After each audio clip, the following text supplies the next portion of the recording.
کیا میسج دیں گے؟ 7 بار گرفتار ہوئے ہیں اور آج پہلی بار کھلی فضا میں سانس لے رہے. اللہم صلی وسلم مبارک علی سیدنا محمد وعلی آل محمد. سب سے پہلے تو اللہ کا لاکھ لاکھ شکر گزار ہوں کہ آپ سب کی دعاؤں سے اور اپنی ماں کی دعا سے اللہ نے استقامت دی اور یہ آج 78واں دن ہے کنٹینیوس پرپیچول اریسٹ کا. میں اس بات پہ خوش ہوں کہ جس ویژن پہ اپنے چیئرمین عمران خان صاحب کے ساتھ میں شامل ہوا تھا اللہ نے اسی پہ ثابت قدم رکھا. جس طرح اللہ نے دعا بھی بتائی ہے قرآن میں کہ ربنا افرغ علینا صبرا وثبت اقدامنا وانصرنا علی القوم الکافرین. میرا میسج محبت کا ہے. عمران خان صاحب میرے لیڈر ہیں اور رہیں گے اور انشاءاللہ وزیر اعظم بنیں گے دوبارہ اور پاکستان تحریک انصاف کی انشاءاللہ حکومت آئے گی. میرا میسج یہ ہے کہ پاکستان کو سیاسی انتقام کی نہیں، پاکستان کو سیاسی استحکام کی ضرورت ہے اور اس وقت اس ملک کو ایک پرامن طریقے سے ایک شفاف الیکشن کی طرف لے کے جانا چاہیے.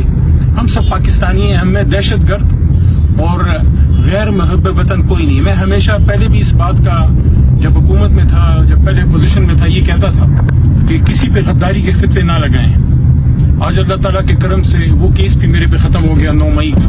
باقی بھی جتنے 2 کرپشن کے کیسز میں لگائے 4 MPO سارا کچھ اللہ کے کرم سے ختم ہوا.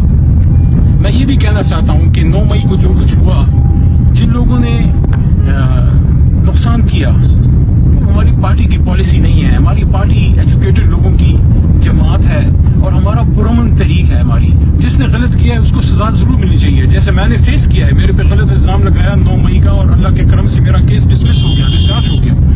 لیکن باقی جو کروڑوں لاکھوں ہمارے ووٹر سپورٹر ہیں وہ پاکستان تحریک انصاف کے ساتھ عمران خان صاحب کی لیڈرشپ میں ایک اسلامی فلاحی ریاست مدینہ کی طرز پہ وہ بنے، اس کے لیے کوشش کر رہے ہیں. باقی جماعتوں کے بھی اپنے ایجنڈاز ہیں، ان کے بھی اپنے مینیفیسٹوز ہیں.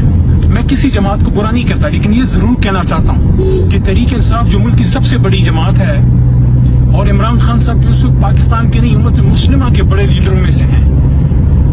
عمران خان سب کچھ ہو سکتے ہیں، دہشت گرد نہیں ہے. یہ پاکستان کی بھی بدنامی ہے کہ سابق وزیر اعظم پہ دہشت گردی کے پرچے جو ہیں وہ روز کٹیں. میرے خیال میں عمران خان صاحب سابق وزیر اعظم کے طور پہ اور تحریک انصاف جو ملک کی سب سے بڑی جماعت ہے، ایک وقت میں ملک میں ہماری حکومت تھی پختونخوا، پنجاب، گلگت بلتستان، کشمیر میں. تو میری یہ ایک استدعا ہوگی کہ اگر ہم چاہتے ہیں ملک آگے بڑھے تو کسی جماعت کو اب کارنر نہ کریں، دیوار سے نہ لگائیں. ان کو الیکشن میں لے کے آئیں اور عوام کو فیصلہ کرنے دیں، عوام کو فیصلہ کرنے دیں. اور یہ بھی میں کہنا چاہتا ہوں جو کوئی اس طرح کی کوئی شرنگیزی کی باتیں پھیلا رہا ہے، عمران خان صاحب نے ہمیشہ یہ بات کی ہے کہ پاکستان کی حفاظت اور سلامتی کے لیے پاک فوج بہت اہم ہے اور نے یہ بھی بارہا کہا کہ میرے سے بھی زیادہ اہم ہے. تو جب خان صاحب نے خود یہ کہا تو اس کے بعد کسی قسم کی کسی شک و شبے کی کوئی گنجائش نہیں ہے. ہاں جن لوگوں نے غلط کیا ان کو سزا ملنی چاہیے، لیکن اس کی سزا ہمارے لاکھوں کروڑوں ووٹر سپورٹر کو نہیں ملنی چاہیے. انشاءاللہ یہ تحریک انصاف رہے گی، عمران خان صاحب مقابلے میں رہیں گے اور ہم میاں نواز شریف صاحب سے یا زرداری صاحب سے یا مولانا صاحب سے الیکشن کے میدان میں مقابلہ کریں گے. فیصلہ پاکستان کی عوام کرے گی. اگر کوئی فاصلے آئے ہیں ہمارے اداروں کے بیچ میں اور ہمارے PTI کے ووٹر سپورٹر کے بیچ میں، یا کوئی غلط فہمیاں ہیں اداروں کے اور خان صاحب کے بیچ میں، میرے سے جو ہو سکا وہ غلط فہمیاں ختم کرنے کی کوشش کروں گا. میری بھرپور کوشش ہوگی کہ ہماری یہ طریق جو ہے یہ آگے بڑھے اور انشاءاللہ عوام کی طاقت سے اور اللہ کی مدد سے عمران خان صاحب ایک بار پھر پاکستان کے وزیر اعظم بنے. اور جو کچھ لوگ ہم سے گئے بھی ہیں میں ان پہ برا بھلا نہیں کہتا، لیکن یہ ضرور کہنا چاہتا ہوں کہ یہ وقت تھوڑا سا امتحان کا تھا.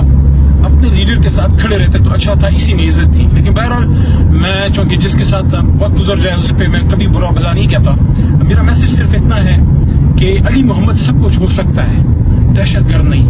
مجھے دکھ اس دن ہوا جب 3 MPOs کے بعد میں اپنے آبائی شہر مردان آیا اور اگلے دن مجھے پتہ لگا کہ میرے پہ دہشت گردی کا پرچہ کٹا ہے اور وہ اللہ کے کرم سے پہلی پیشی میں ڈسچارج ہو گیا. اور جب ہاتھوں میں ہتھکڑیاں لگے اپنے ہی مردان میں جہاں میں نے وکالت سیکھی اور پریکٹس بھی کی، وکیل کو ایک پاکستان کے ایک ایجوکیٹڈ شخص کو جو 2 مرتبہ پارلیمان میں رہا، پتہ نہیں کس کو خوش کرنے کے لیے ہاتھوں میں ہتھکڑیاں باندھی گئیں اور ہتھکڑی لگے ہاتھوں میں نے اپنا عدالت میں اپنے کیس میں آرگومنٹس کیے. عزت ذلت اللہ دیتا ہے، کسی کو ہتھکڑی لگا کے آپ کسی کی عزت کم نہیں کر سکتے، بلکہ یہ زیور ہے. پاکستان کے لیے قربانی قربانی ہم نے دی ہے, یہ جتنی جیل میں دن گزرے ہیں 78 دن, میں سمجھتا ہوں کہ دوبارہ ضرورت پڑی پاکستان کو, ہمارے ملک کو, عمران خان صاحب کو, انشاءاللہ پاکستان میں اسلام کی خاطر میں دوبارہ بھی حاضر ہوں. ہاں ایک چیز کا مجھے البتہ دکھ ہے, اور دکھ اس طرح سے نہیں ہے, کبھی ذاتی باتیں میں نہیں کرتا, یہ بڑی معمولی قربانی ہے جو میرے سے گوش گزار ہوئی اور میں نے قوم کی خاطر دی. صرف ایک چیز کا دکھ رہا کہ میرے ظاہر ہے سب کو پتہ ہے میرے بھائی بہن نہیں ہیں, میری والدہ 80 سال سے زیادہ کی عمر کی ہیں, ان کی ہسپتال اور ڈاکٹر سارا کچھ میں خود دیکھتا ہوں. مجھے ہمیشہ یہ فکر رہتی تھی کہ یہ 78 دنوں میں ان کا ٹائم کیسے گزرا ہوگا. لیکن میں سلام پیش کرتا ہوں اپنی ماں کو, جنہوں نے اڈیالہ جیل میں آ کے مجھے ایک میسج دیا تھا کہ بیٹا اپنا مورچہ مقابلے میں خالی نہ چھوڑنا. انہوں نے ہمیشہ میری ہمت بڑھائی, لیکن بہرحال 80 سال سے زیادہ ہیں, تھوڑی سی زیادتی ہو گئی ہے ان سے جن لوگوں نے میرے ساتھ کیا ہے یہ. لیکن ان کو بھی میں دعا دیتا ہوں جنہوں نے مجھے جیل بھیجا, کیونکہ جیل بھجوا کے آپ نے میرا عزم اور مضبوط کیا, پاکستان سے محبت کا اور اللہ سے رشتہ میرا مزید مضبوط ہوا. میری دعائیں ہیں پاکستان کے تمام سیاسی کارکنوں کو کہ آپ پاکستان کی بقا اور سلامتی کے لیے کوشش کریں. ایک دوسرے کو دیوار سے لگا کے ہم کسی کا فائدہ نہیں کریں گے. پاکستان مضبوط ہوگا, ہمارا سیاسی سسٹم مضبوط ہوگا, سیاسی جماعتیں مضبوط ہوں گی, پاک فوج مضبوط ہوگا تو یہ ملک مضبوط ہوگا. ایک دوسرے کو جس کو بھی ہم نیچا دکھائیں گے نقصان پاکستان کا ہوگا. فیصلہ عوام کو جو ہے وہ کرنے میں. آخر میں پھر وہی بات کروں گا کہ پاکستان زندہ باد, پاکستان تحریک انصاف پائندہ باد, اور انشاءاللہ وزیر اعظم عمران خان انشاءاللہ.